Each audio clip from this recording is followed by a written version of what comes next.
Hey everyone, and welcome back, or if you're new here, my name is Josh, and in today's video, I'm going to be reviewing the Chase Inc. Business Unlimited Credit Card. So I'm going to be going over the main features of this card, its pros, as well as its drawbacks. So hopefully by the end of this video, you should have a much better idea of whether or not this card is a good fit for you. But before I go ahead and dive into the main content of today's video, if you wouldn't mind helping me out real quickly by just giving this video a like, that just helps out with the good old YouTube algorithm, and also consider subscribing to my channel if you have not already. Also, if you would like to receive a few free stocks in a pinned comment below, as well as in the description box, I will be leaving a few different links where you can receive just that.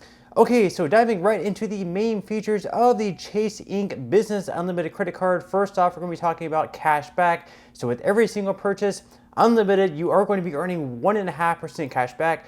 No matter whether you spend $100 per month or $1 million per month, you're going to be earning an unlimited 1.5% cash back. Now on top of that, you're also going to be earning 5% cash back on Lyft rides. That is going to be through March of 2025. And you can also earn even more cash back in benefits with employee cards. So if you have any employees, you can get these authorized user cards for them for absolutely no cost at all. And you're also going to be earning 1.5% cash back on every single transaction that they make as well. And then you can also set individual spend limits on those cards. So perhaps if you have an employee who you only want to be spending maybe $200 per month, you can set a spend limit of $200 per month on their card, and maybe in the future, if you want to increase that, you will absolutely have the ability to do that as well. Now, on top of that, you're also going to be receiving a $900 spend bonus as long as you're able to spend at least $6,000 within the first 3 months of having this credit card as well. So that's going to work out to be right around 15% off on the first $6,000 in spend. And then as far as redeeming your rewards, you're going to have a few different options. So you're going to be able to redeem it for cash back if you just want like a check in the mail, or maybe a direct deposit into your checking or savings account. You're also going to have the option of receiving gift cards, travel, or the Apple Ultimate Rewards store. Now you're also going to have some other benefits on top of that as well, as far as travel and purchase coverage goes. So starting out, you're going to be receiving auto rental collision damage waiver. So as long as you decline the rental company's collision insurance and charge the entire rental cost to your card, coverage will be primary when renting for business purposes, and it also provides reimbursement up to the actual cash value of the vehicle for theft and collision damage for most cars in the US and abroad. You're also going to be receiving travel and emergency assistance services, roadside dispatch, and you're also going to get purchase protection, which is going to cover new purchases for 120 days against damage or theft, up to $10,000 per claim and $50,000 per account. Then you're also going to be receiving extended warranty protection. So this is essentially going to extend the time period of the US manufacturer's warranty by 1 additional year on eligible warranties of 3 years or less. So now that we went over the main features of this card, I'm not going to go ahead and dive into what the APR and fees are, because this is something that is often overlooked and something that is actually pretty important as well. So starting out, as far as purchases go, your APR on those is going to be 0%. That's going to be an introductory rate for the first 12 months. Then after the first 12 months are up, that rate is going to go up to 18.49 to 24.49% based on your credit worthiness. Now, of course, that is pretty good, because that means that maybe you have a lot of larger transactions coming up within the first 12 months. You can throw those on the card, and then you won't have to pay them off. As long as you're able to make at least the minimum payment, you're not going to have any fees or interest. But of course, after the first 12 months are up, you're definitely going to want to make sure to pay that card off in full. That way you're not going to be hit with any interest. Now, as far as balance transfers go, your APR on those starting out is going to be anywhere between 18.49 to 24.49%.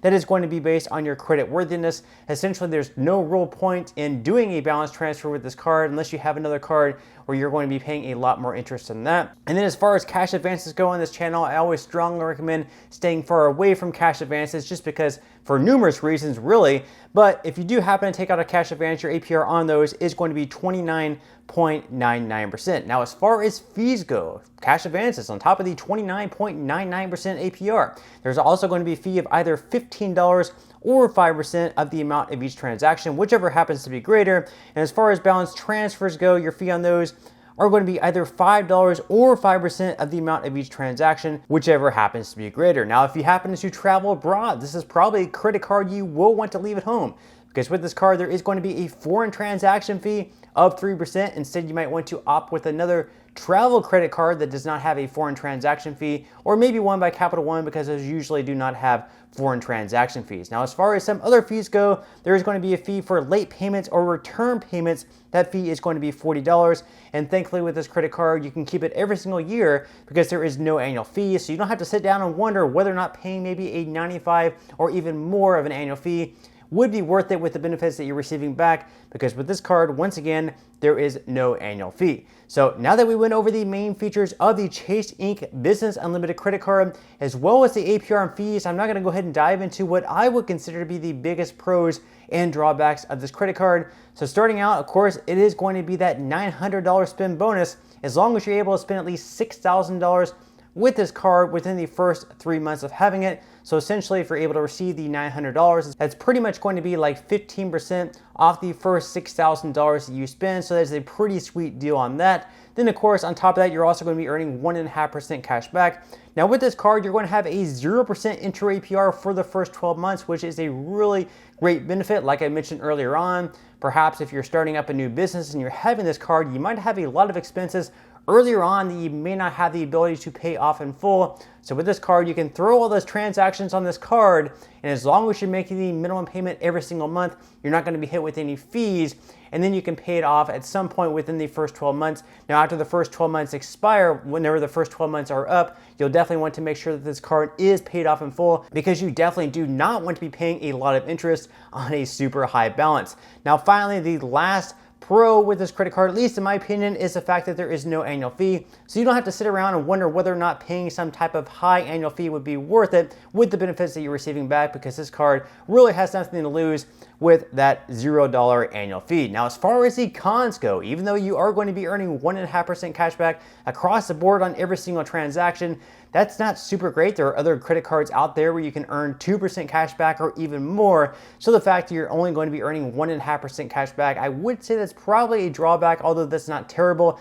It's certainly not great either. And then of course, there are no bonus categories either. So it's not like you're going to be receiving 3 to 5% or even more in certain categories. It's 1.5% cash back across the board. So it's pretty simplistic, but the fact that there are no bonus categories is certainly a drawback as well. And then finally, of course, there is a 3% foreign transaction fee. So if you do happen to travel abroad, this, once again, is a card you'll probably want to leave behind, because you will be paying a foreign transaction fee of 3%. Now, just to sum this card up, all in all, I would say it is a pretty solid card. Just the fact that you can earn a $900 spend bonus. That is a super high spend bonus. If you can, once again, spend $6,000 within the first 3 months, that might be easy for some people, might be difficult for other people. But, you know, once again, it's a pretty good card. And once again, you are going to be having the 0% intro APR for the first year. That could be pretty advantageous as well. But I would definitely recommend to err on this side of caution with this, because a lot of folks may rack up a lot of transactions knowing that they're not going to have to pay interest. And then whenever the 12 months are up, they're sitting there with a super high balance, and it may be difficult to pay off at that point in time. And then they might be looking at having to perhaps pay a lot of interest, because they will have an APR after the first 12 months are up. Now, of course, the only drawback of this card is the fact that you're only going to be earning 1.5% cash back, but for the first year alone, with receiving that pretty good spend bonus, it is definitely for the first year. After the first year, you might want to look into other cards, but all in all, I would definitely say this is a pretty good card to have. But that's all I have for today's review. I certainly hope that you enjoyed and found it helpful. If you did, again, I would greatly appreciate if you could give this video a like, consider subscribing to my channel if you have not already, and I will see you in the next video.